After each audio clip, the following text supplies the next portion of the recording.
Condition बोले कि warranty बोले, कंडीशन का ब्रीच बोले कि वारंटी। हेलो एवरीवन, डे 10 में आपका स्वागत है 5 मार्क्स इन 3 मिनट सीरीज। आज हमें डिस्कस करना है when condition is treated as warranty. बहुत इंपॉर्टेंट, बहुत ही फेवरेट इंस्टीट्यूट का ये प्रोविजन है, सेक्शन 13, और बच्चों को भी बड़ा इसमें दिक्कत होती है। सबसे पहले एक सिंपल लैंग्वेज में हम समझते हैं कि सर कंडीशन एक इसेंशियल टर्म होता है हमारे contract of sale of goods में, जिसका ब्रीच होने पे बायर को दो राइट मिलते हैं। Buyer can reject the goods as well as claim damages. But जब भी वारंटी एक कोलैटरल टर्म है, वो क्या है? इसेंशियली ये कोलैटरल है, इसका ब्रीच ओनली डैमेजेस देता है, ओनली डैमेज आप रिजेक्ट नहीं कर सकते। तो ये बेसिक डिफरेंस है between condition and warranty. But कुछ केसेस ऐसे होंगे जहां पे आपको कंडीशन को वारंटी ही ट्रीट करना पड़ेगा। हां जी सर, मतलब आप कॉन्ट्रैक्ट को रिजेक्ट नहीं कर सकते, का ब्रीच ऑफ कंडीशन को वारंटी ट्रीट करना पड़ेगा। सर ये कौन से केसेस है? यहां चलो हम देखते हैं cases where condition becomes warranty. पहला, वेवर बाय बायर। वेवर में भी बायर में वेव कंडीशन और elect to treat breach as warranty. Buyer खुद, for example, A buys rice new crop only turns out to be old crop. A को लगता है यार ओल्ड क्रॉप है, ए एक्सेप्ट राइस। ए बोलता है चलो ओल्ड क्रॉप दिया तो दिया, मेरे को इंपॉर्टेंट था, मैं एक्सेप्ट करता हूं। अब मैं जैसे उसको एक्सेप्ट कर रहा हूं, लॉ मेकर बोलता है अब तो आपको ब्रीच ऑफ कंडीशन को ब्रीच ऑफ वारंटी मानना पड़ेगा और सिर्फ आप डैमेजेस ले सकते हो क्योंकि आपने एक्सेप्ट कर लिया। फिर acceptance of goods in non separability contract, मतलब जहां सेपरेट नहीं किया जाता।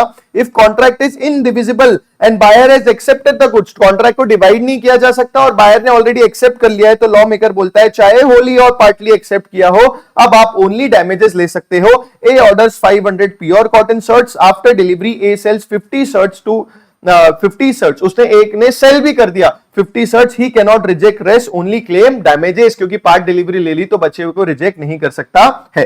फिर इन्होंने बोला ये तो हो गया, ए ने खुद से, मतलब जो बायर है उसके पर्सपेक्टिव से। अब इन्होंने बोला fulfilment of condition excused by law. Law ही एक्सक्यूज कर रहा है, where law excuse fulfilment of condition due to impossibility और अदरवाइज, कुछ इंपॉसिबल हो रहा है इसलिए। जैसे a contract to sell 100 bottles of imported wine subject to condition of imported license. बोले इंपोर्ट लाइसेंस मिलेगा, मैं इंपोर्टेड वाइन दूंगा, गवर्नमेंट ने वही बैन कर दिया। अब तो इंपोर्ट लाइसेंस ही नहीं मिलेगा तो मैं इंपोर्ट कैसे करूं? तो वो एक्सक्यूज बाय लॉ माना जाएगा और अब आप उसको सिर्फ डैमेजेस ले सकते हो ब्रीच ऑफ वारंटी मान के। और लॉ ट्रीट करता है ब्रीच ऑफ वारंटी जब statute itself declares the breach of condition amounts to breach of warranty. For example, buyer of seeds uses them before checking quality, later finds seeds defective. Law इसको treat करता है कि अब आपने जब use कर लिया तो इसको सिर्फ डैमेजेस मानना पड़ेगा, डैमेजेस ही ले सकते हो। बड़ा इंपॉर्टेंट टॉपिक था दोस्तों, ऑलरेडी मैंने ऊपर एग्जांपल डिस्कस कर लिया। आई होप ये अब आपके दिमाग में घुस गया होगा, एग्जाम में आएगा तो अच्छे से कर लेना। All the best, take care, मिलते हैं नेक्स्ट सेशन में।